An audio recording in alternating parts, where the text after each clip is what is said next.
Good morning बच्चों, क्या हाल चाल है। Happy teachers day. आज बहुत सारे बच्चों ने मेरे को व्हाट्सएप पे हैप्पी टीचर्स डे बोला। उन सबका थैंक यू, और जिन्होंने नहीं बोला उनका भी थैंक यू। आज मैं आप सबके सामने काकी, जो कि सिया राम शरण गुप्त जी ने लिखी है, बहुत अच्छी, बहुत मार्मिक कहानी है। इस कहानी में मार्मिक ढंग से, यानी कि बहुत प्यार से, एक मासूम बालक जिसकी माँ का देहांत हो जाता है, उसकी पीड़ा को व्यक्त किया गया है। कहानीकार ने यह चित्रित किया है कि बालकों का जो हृदय होता है वो बहुत कोमल, भावुक और संवेदनशील होता है, और कई बार तो वो अपने माँ का जो वियोग होता है उसकी पीड़ा को सहन नहीं कर पाते। चलिए तो मैं कहानी शुरू करता हूँ। उस दिन बड़े सवेरे श्यामू की नींद खुली, जो इस कहानी का हीरो है। उसने देखा कि घर भर में कोहराम मचा हुआ है। कोहराम मतलब रोना कलापना मचा हुआ है, सब लोग रो रहे हैं। और उसकी मां नीचे से ऊपर तक एक कपड़ा ओढ़े हुए कंबल पर भूमि शयन कर रही है। भूमि शयन मतलब जमीन पर उसको लिटाया हुआ है, और घर के सभी लोग उसे चारों तरफ से घेर कर बैठे हुए बड़े करुण ढंग से विलाप कर रहे हैं, यानी कि सब रो रहे हैं। लोग जब उमा को, यानी कि उसकी मां को, शमशान ले जाने के लिए उठाकर ले जाने लगे, तब श्यामू ने बड़ा उपद्रव मचाया। वो बहुत रोने लगा।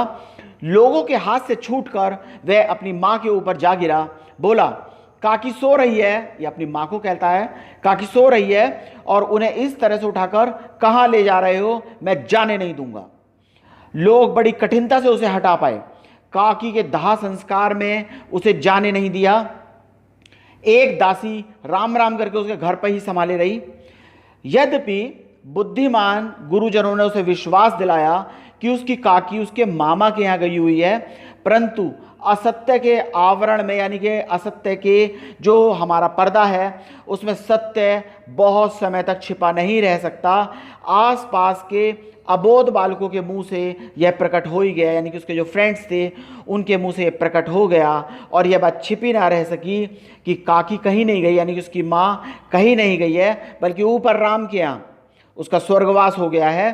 काकी के लिए कई दिन तक लगातार रोते रोते उसका रुंदन, यानी कि उसका रोना धीरे धीरे शांत हो गया, परंतु शोक शांत ना हो सका। उसके दिल में जो उसका माँ का जो प्यार था, वो उसका जो दर्द था, वो शांत ना हो सका।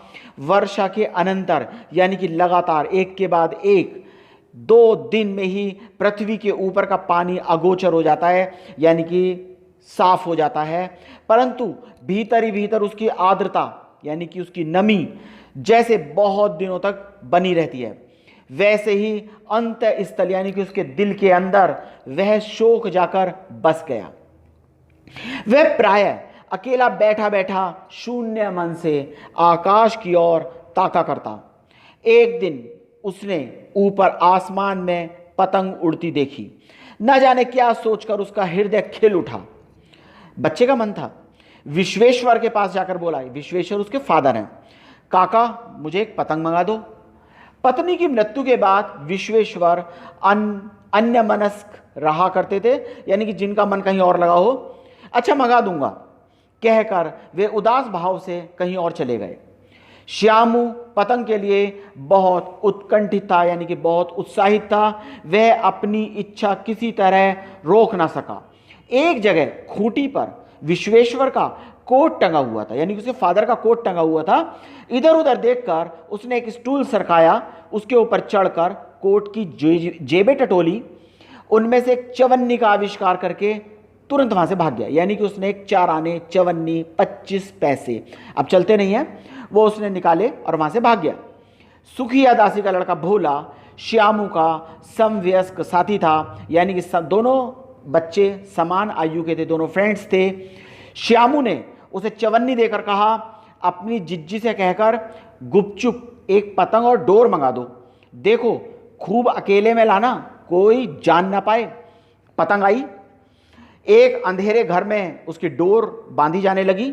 श्यामू ने धीरे से कहा, भोला किसी से ना कहूं तो एक बात कहूं। भोला ने सिर हिलाकर कहा, नहीं किसी से नहीं कहूंगा। श्यामू ने सिर हिलाकर कहा, मैं यह पतंग ऊपर राम के पास भेजूंगा, उसे पकड़कर काकी यानी कि मेरी माँ नीचे उतरेगी। मैं लिखना नहीं जानता, नहीं तो इन पर उसका नाम भी लिख देता। भोला यानी कि उसका दोस्त श्यामू से अधिक समझदार था। उसने कहा, बात तो बहुत अच्छी है, परंतु एक कठिनता है। ये डोर बहुत पतली है, इसे पकड़कर काकी उतर नहीं सकती, इसके टूट जाने का डर है। पतंग में अगर मोटी रस्सी हो तो सब ठीक हो जाएगा। श्यामू गंभीर हो गया। मतलब कि बात लाख रुपए की सुझाई गई थी, यानी कि बात बहुत समझदारी की सुझाई बनाई गई थी, परंतु कठिनता यह थी कि मोटी रस्सी कहां से मंगाई जाए, कैसे मंगाई जाए। पास में दाम है नहीं, यानी कि पैसे भी नहीं है, और घर के ऊपर जो आदमी उसकी काकी को बिना दया माया के जला आए हैं, वे इस काम के लिए उसे कुछ देंगे नहीं। उस दिन श्यामू को चिंता के मारे रात भर नींद नहीं आई। पहले दिन की तरकीब से दूसरे दिन उसने विश्वेश्वर के कोट से यानी कि अपने फादर के कोट से 1 रुपया निकाला, ले जाके भोला को दे दिया, यानी कि चोरी कर ली दोबारा। देख भोला, किसी को मालूम ना होने पाए, अच्छी अच्छी 2 रस्सी मंगा दे। 1 रस्सी ओछी पड़ेगी, यानी कि छोटी पड़ेगी।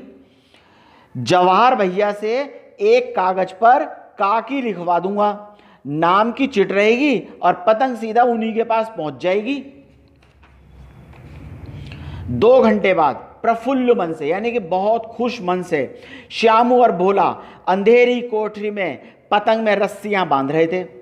अकस्मात शुभ कार्य में विघ्न की तरह यानी कि बीच में अड़चन जैसे आ जाती है, अधिकतर बच्चों के कामों में अड़चन आई जाती है। उग्र रूप धारण किए हुए यानी कि गुस्से में विश्वेश्वर यानी कि श्यामू के पिता वहां आ घुस गए। भोला और श्यामू को धमका कर बोले, तुमने हमारे कोट में से रुपया निकाला है ना। भोला सक पकाकर एक ही डांट में मुखबिर हो गया। मुखबिर मतलब भेद खोलने वाला। बोला, श्यामू भैया ने रस्सी और पतंग मंगाने के लिए निकाला था। विश्वेश्वर ने श्यामू के 2 तमाचे जड़कर कहा, चोरी सीख के जेल जाएगा। अच्छा, तुझे आज अच्छी तरह समझाता हूं। यह कहकर उसने 2 चमाचे और जड़े और कान मलने के बाद पतंग फाड़ डाली। अब रस्सियों की ओर देखकर बोला, ये किसने मंगाई हैं? भोला ने कहा, इन्होंने मंगाई थी। कहते थे इनसे पतंग तानकर काकी को यहां राम के यहां से नीचे उतारेंगे। विश्वेश्वर हतबुद्धि होकर वहीं खड़ा रह गया। हतबुद्धि मतलब जो कुछ भी सोच पाने की स्थिति में ना हो। उसने फटी हुई पतंग देखी, उस पर चिपके हुए कागज पर लिखा हुआ था काकी। इसके अगले एपिसोड में इसके क्वेश्चन आंसर लेकर आता हूं। कहानी बहुत अच्छी है, बहुत मार्मिक कहानी है। आप बच्चे के दिल जो उसकी माँ के लिए उसके दिल के अंदर जो भावना है उसको सोचिए, समझिए और कहानी को फील करिए, दिल से फील करिए। ठीक है, ओके, बाय।